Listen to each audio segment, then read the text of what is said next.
అంటే ముఖ్యంగా మేము సర్పంచ్గా కాంటాక్ట్ చేసాం.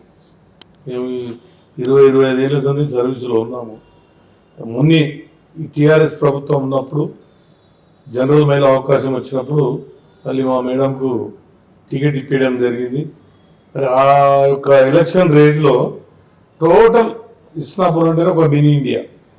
అలాంటిది మొత్తం 50 జనాలు మొత్తం మాయంపడి ఆపోజిషన్ ఏంబడి వాళ్ళకి డిపాజిట్ గల్లం చేసి తెలంగాణలోనే ఒక రికార్డు మెజార్టీ. నేను కాంగ్రెస్ పర్సన్, కాంగ్రెస్ సర్పంచ్గా నేను కాంగ్రెస్ కాంటెస్ట్ ఉంటే టీఆర్ఎస్ వాళ్ళు మీద మమ్మల్ని అందరినీ కూడా బీజేపీ టీఆర్ఎస్ ఎవరైనా ఉండండి, గవర్నమెంట్ అక్కడ ఆల్రెడీ టీఆర్ఎస్ ఫామ్ అయింది. కాంగ్రెస్ సర్పంచ్ని మరి ఎంత అపోజిషన్ వాళ్ళు వచ్చి ఎమ్మెల్యే గారు కూడా వచ్చి డైరెక్ట్ వచ్చి మీరు కాంగ్రెస్ వాళ్ళని గెలిపిస్తే అభివృద్ధి జరగదు అని ప్రచారం చేసిన గ్రామం మొత్తం వన్ సైడ్గా తెలంగాణలోనే రికార్డు మెజార్టీగా మమ్మల్ని గెలిపించడం జరిగింది.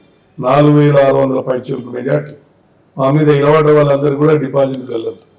అప్పుడు మాకేమనిపించిందంటే అబ్బా ప్రజలకు మా మీద ఇంత నమ్మకం ఉంది, గ్రామాన్ని ఒక రూపురేఖలు మార్పాలని ఒక దృఢ నిశ్చయంతో 5 సంవత్సరాలు కంటికి నిద్ర లేకుండా 24 గంటలు సర్వీస్ చేసి ఈ విలేజ్ ఒక మార్పు తీసుకొచ్చాం.